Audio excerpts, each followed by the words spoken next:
वैसे तो भारत गांव का देश है। यहाँ की लगभग 2/3 आबादी आज भी गांव में निवास करती है। इन्हीं गांव में से एक ऐसा गांव भी है जिसके किस्से अजीबोगरीब हैं। यह अपनी अनूठी परंपरा के कारण केवल देश में ही नहीं बल्कि दुनिया भर में मशहूर है। हम बात कर रहे हैं हिमाचल प्रदेश के मलाणा गांव की। मलाणा गांव वालों की भाषा किसी के समझ में नहीं आती। हिमालय की चोटियों के बीच स्थित इस गांव के चारों तरफ गहरी खाइयां और बर्फीले पहाड़ हैं।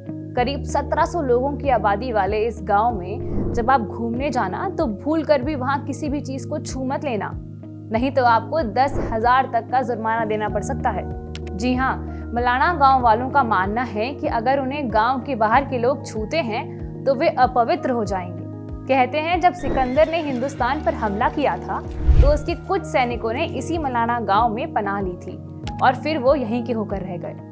सिकंदर के समय की कई चीजें आपको मलाणा गांव में देखने को मिल जाएंगी। कहा जाता है कि सिकंदर के जमाने की एक तलवार भी इस गांव के एक मंदिर में रखी हुई है। यहाँ के लोग जिस भाषा को बोलते हैं उसे जानकार कनाशी बताते हैं। ये भाषा इस कदर पवित्र मानी जाती है कि इसे मलाणा के अलावा दुनिया में कहीं और नहीं बोला जाता। आप इस भाषा को चाहकर भी नहीं सीख सकते क्योंकि मलाणा गांव वाले इसे किसी बाहर वाले को सिखाते ही नहीं हैं। अगर आप मलाणा जाते हैं और कुछ खरीदते हैं तो घबराइएगा नहीं, क्योंकि यहाँ के दुकानदार आपको सामान हाथ में देंगे ही नहीं बल्कि वे नीचे जमीन पर वहीं रख देंगे ताकि आप उसे टच भी ना कर पाएं। गांव का आलम यह है कि यहाँ के लोग शादी भी अपने गांव के भीतर ही करते हैं। अगर किसी ने गांव के बाहर शादी करी तो फिर क्या उसका देश निकाला हो जाएगा? जी हाँ, बिल्कुल।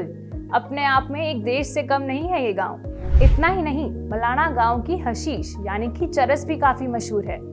इसकी सबसे बड़ी खूबी ये है कि मलाणा के लोग इसे अपने हाथों से रगड़कर तैयार करते हैं, फिर बाहरी लोगों को बेचते हैं। इसी तरह की और भी रोचक वीडियोस के लिए सब्सक्राइब करें द हिंदी को।